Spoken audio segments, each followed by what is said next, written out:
Okay, so I thought I would start off by showing you how to lay out a pattern and measure it and cut it. There seems to always be a little confusion about, is it correct? Is it not correct? Is it on the grain? Is it not on the grain? So just a couple of things that you want to know. And the first thing is, this is your selvage. This one looks like this because this is a really thickly woven boucle type of fabric.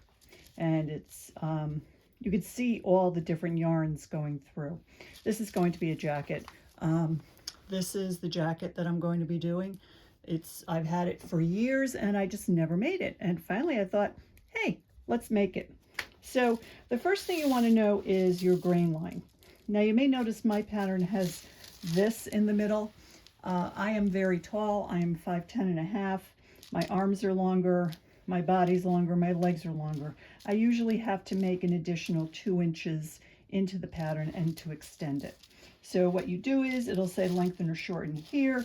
You'll cut it and then you measure the 2 inches. You put in the piece of tissue, you tape it, and there you go. I have a longer sleeve. So you want things on the grain. Don't just throw your pattern down and say, okay, ready to go, time to cut. The reason why is sometimes when clothes fit weird on you, if they end up like twisting, it's usually because it was not cut on the grain. And it gets annoying when you're trying to do it. So the first thing you want to do is you want to measure. You're going to measure from the grain line to the selvage. You could decide where on the selvage you want to measure. So do I want to measure up here where it starts to get a small weave? Do I want to go to the end of the fringe? I'm going to go where the weave just starts. See, there's the thick weave and then there's a thinner weave. This is the selvage.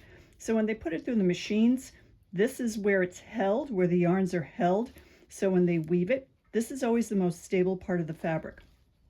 So you want to match up your selvages.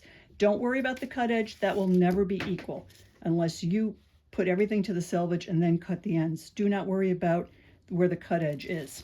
So if I measure from here to here, from the top of the grain line to the selvage, that's going to be 6 inches.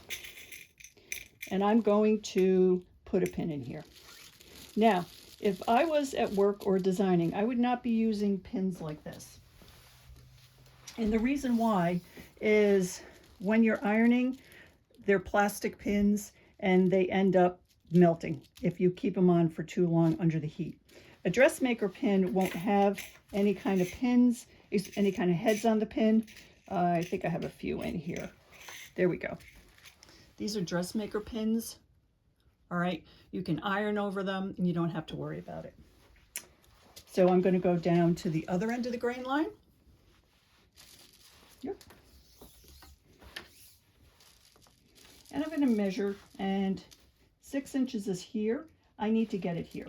So I'm just going to move the grain line down. And there's 6 inches. And I'm going to pin it down.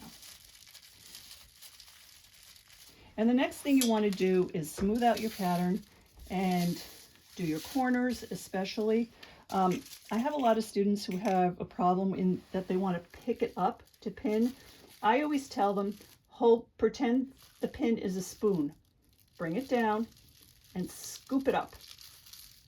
And then you get it flat. Don't try to put your hand underneath because you won't get a flat pinning. And always smooth from your grain line. I do the big parts first and then fill in. You don't need a lot of pins. You probably want to pin about, every 3 inches, every 4 inches, depending on how large your pattern piece is.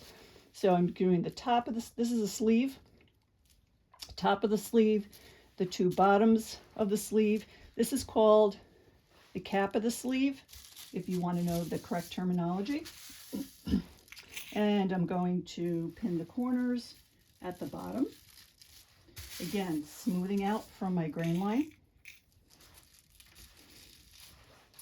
And now I'm going to fill in.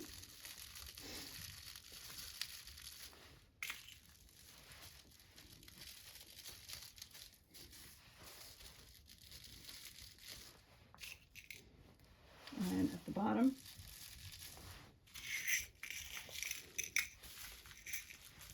and in between here.